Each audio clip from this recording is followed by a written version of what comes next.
Iniciando mais um programa, hoje entrevistando a Antônia Pedroso, candidata a deputada estadual pelo PROS.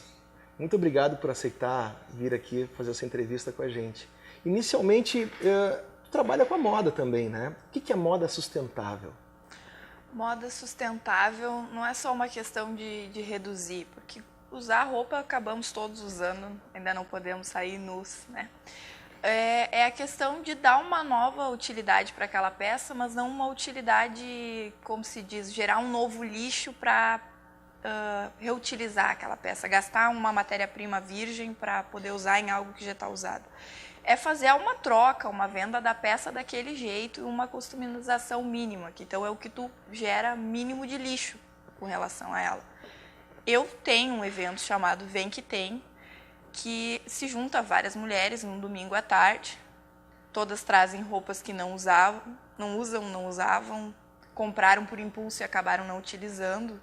E olham para aquela peça no armário e pensam, o que eu fiz?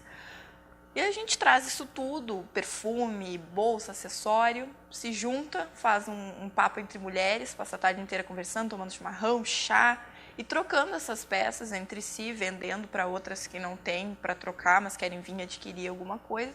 E assim a gente gera como se diz, para peças que não foram usadas, tu conseguir recuperar um pouco do que tu gastou com ela. E também para gerar essa sustentabilidade e oxigenação, para jogar fora uma peça de roupa, hoje em dia não tem mais. É uma oportunidade de socialização, de troca de ideia em um ambiente que acaba sendo favorável para as próprias discussões e outras questões que são importantes para a nossa sociedade, né? Nessa feira eu trouxe várias vezes empreendedoras que tu te impressiona com a história de vida delas, de pegar um produto que às vezes a gente nem conhece e elas estão levando, estão vendendo e algumas acabam utilizando esse dinheiro até para pagamento de conta e coisa, e tá numa situação financeira mais apertadinha. Sim, gente, aquela peça que tu não usa mais às vezes te salva. Já me salvou várias vezes do cartão de crédito. Tu tens 21 anos. 21. É a idade inicial para a candidatura a qual tu te propõe. E qual é a tua visão sobre a renovação da política, do jovem na política? Qual é essa importância do jovem na política, especialmente hoje em dia? Olha, é uma importância máxima, porque nós somos, como diz, a geração do futuro. Então, as crianças que estão nascendo hoje, ou as que os pais ainda nem pensaram em fazer, elas dependem da gente. Porque quem é mais velho, ele já viveu a sua vida, já construiu a sua história, o que vai ser do seu futuro, mas nós entramos e nós temos o futuro todo pela frente e o de quem não nasceu nas nossas costas. Porque o que a gente faz agora, ele reflete muito no futuro, no nosso e no de outras pessoas. Se a gente não fizer um governo, algo que seja inclusivo, que nos ajude para o futuro, porque a coisa está feia, eu não sei qual é a necessidade de política.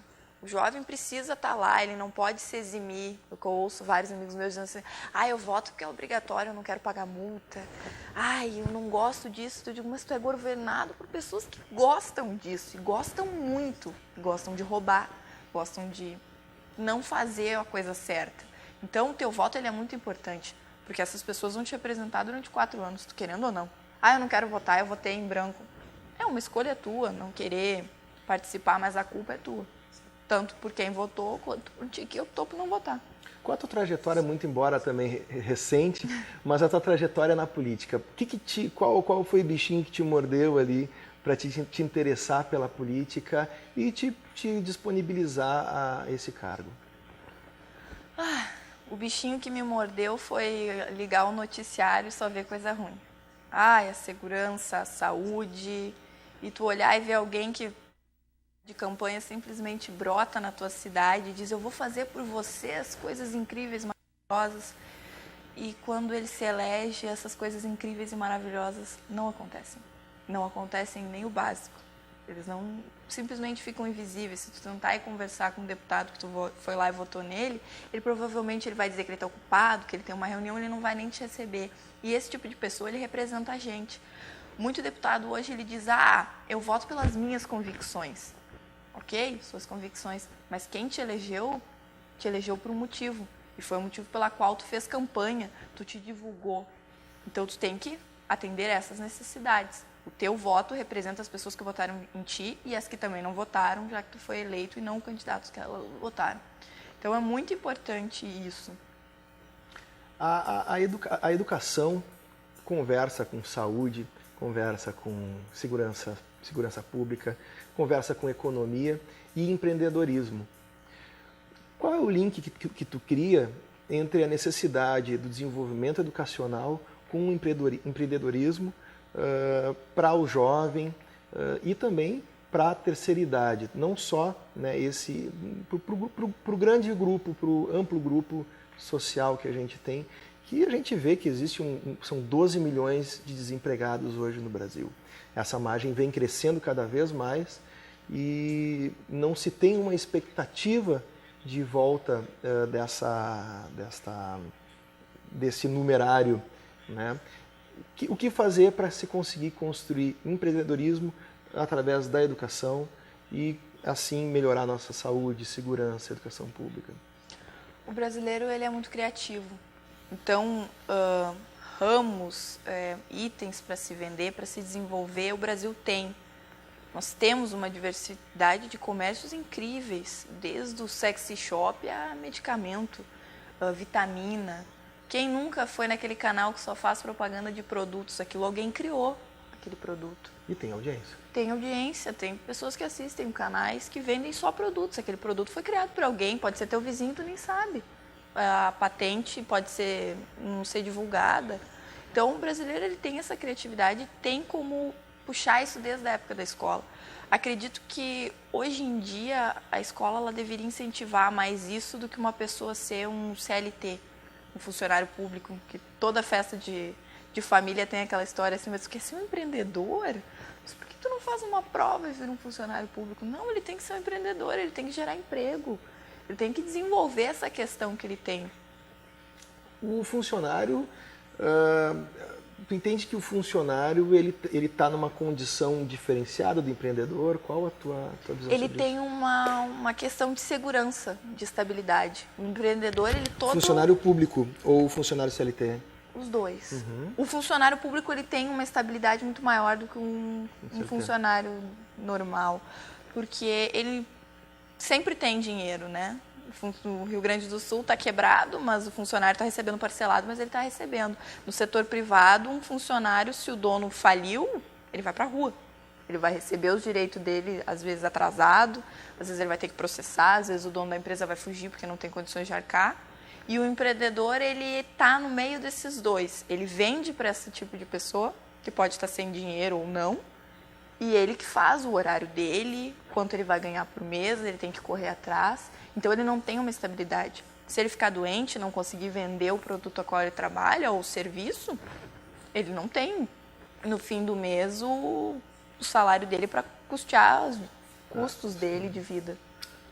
A cultura é um outro assunto bastante interessante para a gente tratar, porque, querendo ou não, a cultura traz aspectos históricos, nos coloca a par também do entretenimento. A cultura não é só show, não é só música, nem literatura. A cultura é um espectro amplo da nossa sociedade, um retrato da nossa sociedade. De que forma tu entende que está sendo utilizada hoje a cultura no Brasil? É um povo que não conhece a sua história, está fadado a repeti-la várias e várias vezes. E o brasileiro hoje, ele não leva como cultura a leitura de um livro que conta a sua própria história. Se tu parar hoje um gaúcho e perguntar para ele sobre o que é a Semana Farroupilha, o que representa ele botar uma pilcha ou um vestido de prenda, ele vai te dizer, não sei. Mas se tu perguntar para ele uma música de uma cantora de sucesso do momento, ele vai cantar as duas músicas mais sucesso, bomba dela. Então, a cultura, ela não é só um show, um filme.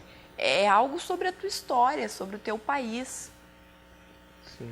Os mecanismos de incentivo à cultura hoje no Brasil, que são a LIC aqui no estado e a Lei Rouanet em nível federal, elas utilizam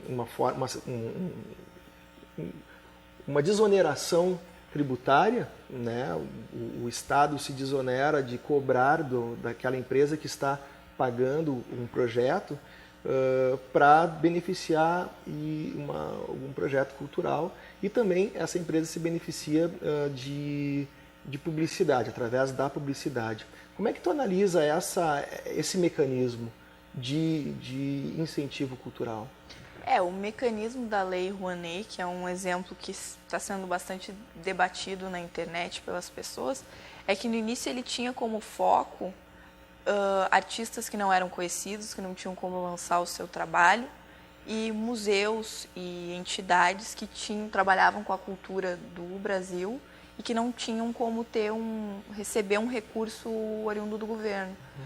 E a questão é que um museu pegou fogo, mas a faculdade criou uma rádio.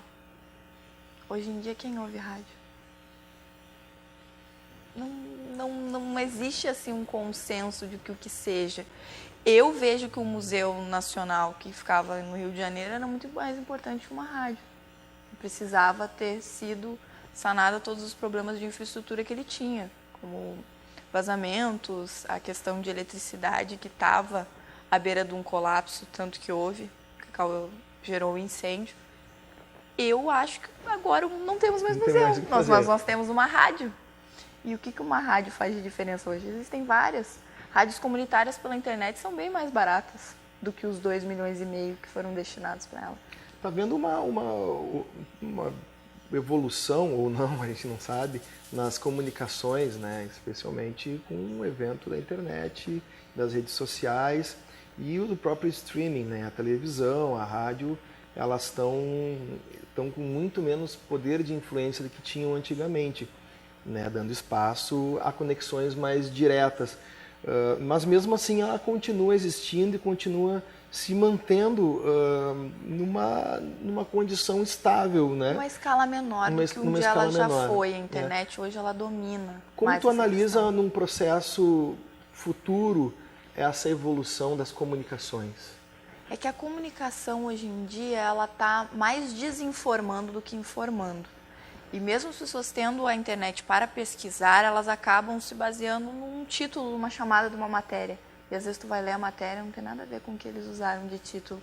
Porque tu pode escrever, a gente é jornalista, sabe, tu escreve o que tu quiser, a tua opinião, a gente tem o papel aceita tudo. O papel aceita tudo. A internet aceita muito mais. Edição de foto, edição de áudio, edição de vídeo. Então, a questão das comunicações, as pessoas acabaram se acostumando assim, não, mas a TV me disse é verdade. Mas as novas gerações, não, a TV me disse, mas eu quero procurar sobre isso, quero saber mais sobre isso. E acabam descobrindo que não é bem assim. Então, ela perdeu um pouco da credibilidade que ela tinha. Antônia, a gente está chegando no final, nosso programa é um programa muito curto pela amplitude das conversas que a gente poderia ter, mas de qualquer forma eu quero agradecer demais a tua presença aqui. Eu que agradeço o convite, por poder estar aqui, poder representar uma parcela da juventude e das pessoas que pensam assim como eu em relação ao estado que o Brasil está hoje. Muito obrigado.